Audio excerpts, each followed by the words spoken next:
Dear wonderful people of the internet, welcome back to the Future of here at Nordic Fintech magazine. My name is Chris, and today we're going to demystify the monetary system, how it's changing and why it's important for you.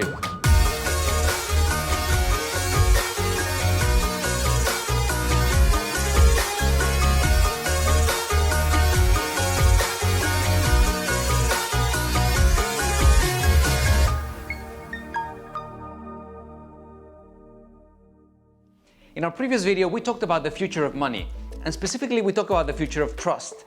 Today we're going to look at how value will be exchanged in the future.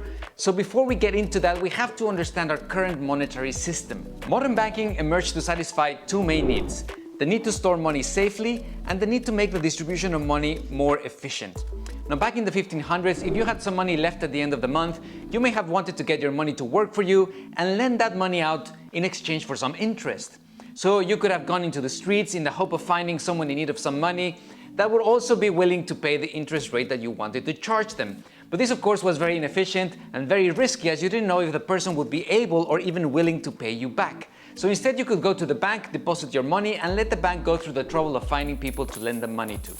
Now, for your trouble, the bank would pay you a tiny bit of interest on your deposit, and they would charge borrowers a higher interest rate than the one that they paid you, and of course, pocket the difference.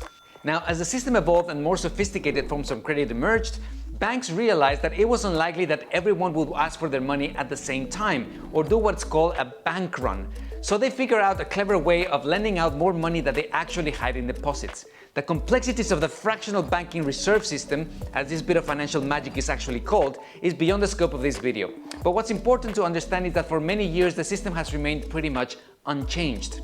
However, central banks and governments have had to develop more sophisticated forms of regulation to keep tabs on all the innovation and the new financial product that bankers are coming up with to increase the number of depositors and borrowers.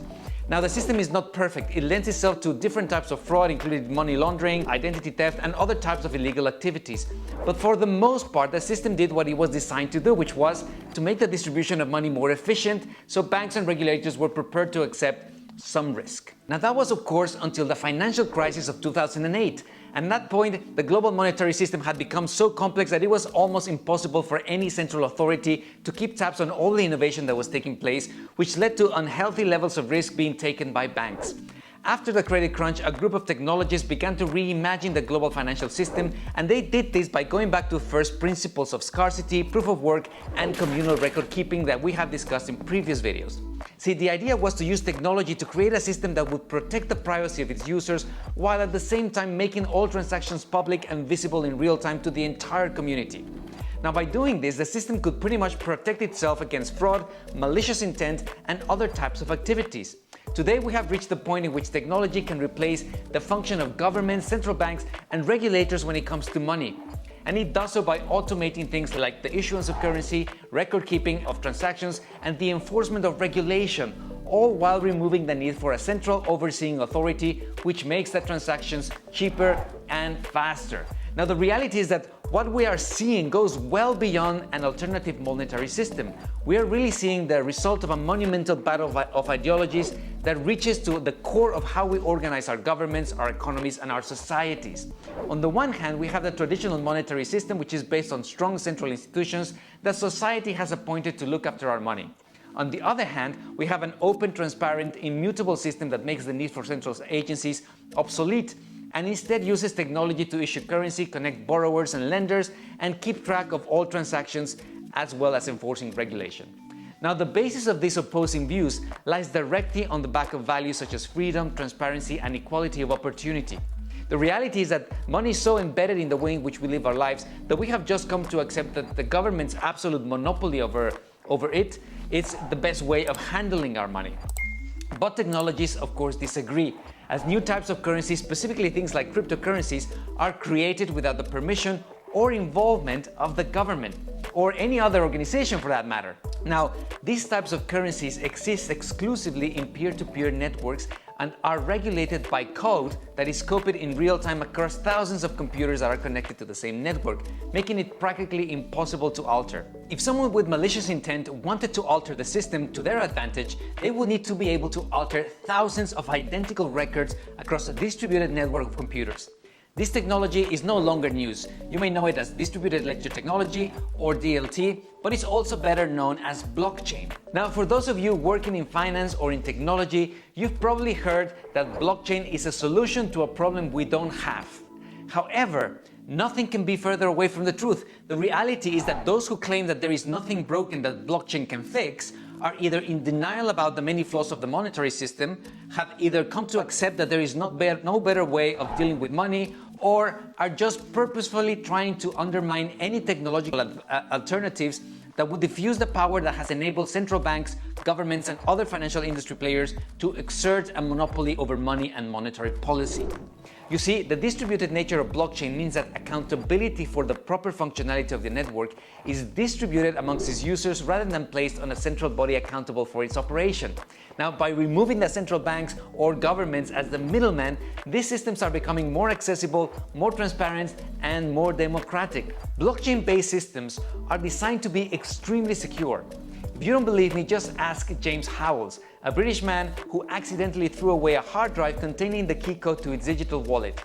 In it, he had 7,500 bitcoins, which today would be worth upwards of a staggering 300 million euros. He has spent the last 8 years combing to his city's landfill with X-ray machines and AI software in the hope of recovering the hard drive that will unlock his digital wallet.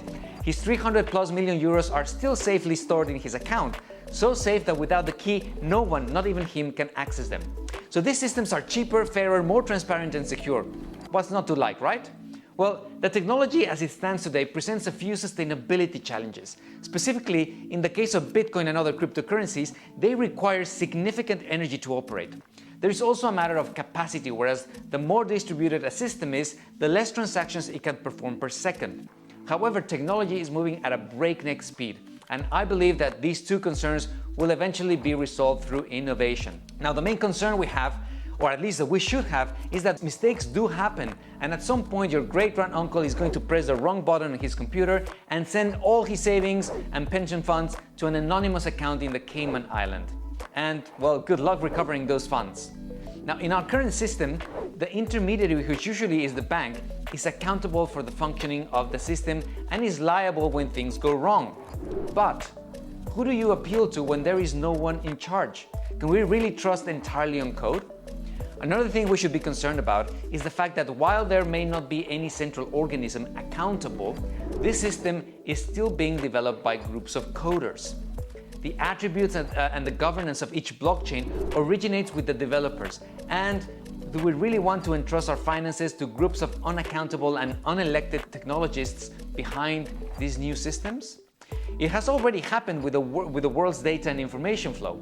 If you are on Facebook, Instagram, TikTok, LinkedIn, you have already given these networks power over your data, your content, and your attention. You may remember at some point pressing an accept button to declare that you were in agreement with a whole bunch of legal jargon that you couldn't understand when you joined any of these networks. And for the most part, it was fine as long as you were just sharing cute cat videos and pictures of your breakfast. But we are already seeing companies like Google, Facebook, and Twitter controlling the flow of information and determining what can and cannot be shared. Now, are we prepared to let big tech take control over the way in which we store, transfer, and spend our money? I guess that's, of course, a question for another video. So thank you so much for joining us. This is the point where I'm supposed to include a call for action, but I'm not going to do that today. Instead, I'll just ask that if you made it this far and enjoyed this video, please just let us know on the comments and give us a like. It will supply us with our daily dose of social media validation, and it helps us also know what kind of content to produce. So see you again in another episode of The Future of here at Nordic Fintech Magazine.